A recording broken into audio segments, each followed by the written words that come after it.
مولانا روم رحمۃ اللہ علیہ نے اپنی مصنوع شریف میں ایک عقائد لکھی ہے. ایک چرواہا تھا جو اپنی بکریاں چرایا کرتا تھا، لیکن وہ جنگل کے اندر نہیں جایا کرتا تھا. لیکن ایک دن بکری جنگل میں چلی گئی، اس کو تلاش کرتا کرتا جنگل میں چلا گیا. لیکن جب رات ہو گئی تو اس کو وہاں پہ ٹھہرنا پڑا، اور اس نے دور دیکھا کہ کچھ پتھر ہے وہ چمک رہے تھے. اس نے اس کو پکڑ لیا، اور جب صبح سویرے ہوئی تو جنگل کے باہر آ کر اس نے گلیل کے ساتھ ایک ایک پتھر رکھ کر اس نے پرندوں کو ڈالنا شروع کر دیا. اور پاس سے ایک جوہر شناس گزرا، اس نے دیکھا کہ یہ تو بڑا قیمتی لال ہے.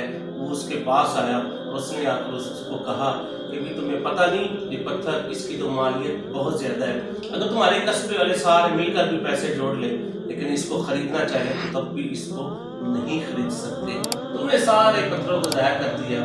جب یہ بات چرواہے نے سنی تو اس نے رونا شروع کر دیا، اور بلک بلک کر وہ رو رہا ہے. تو اس نے کہا کہ بھئی بات کیا ہے؟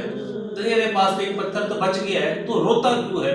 کہ میں روتا اس لیے ہوں، کہا اتنے پتھروں کو میں نے ضائع کر دیا، مجھے اس کا ملال نہیں ہے. میں سوچ رہا ہوں کہ ہم اتنی سانسیں اپنی ضائع کر رہے ہیں، لیکن اتنی سانسیں ضائع کر رہے ہیں، ہمیں نماز کی فکر نہیں، ہمیں روزوں کی فکر نہیں، ہمیں زکوٰۃ کی فکر نہیں. روتا میں اس لیے ہوں کہ کہا کہ ایک پتھر میرا بچا ہے، اور سارے پتھروں کی میں نے قیمت جو ہے وہ میں ادا کرنا بھی چاہوں تو نہیں ادا کر سکتا.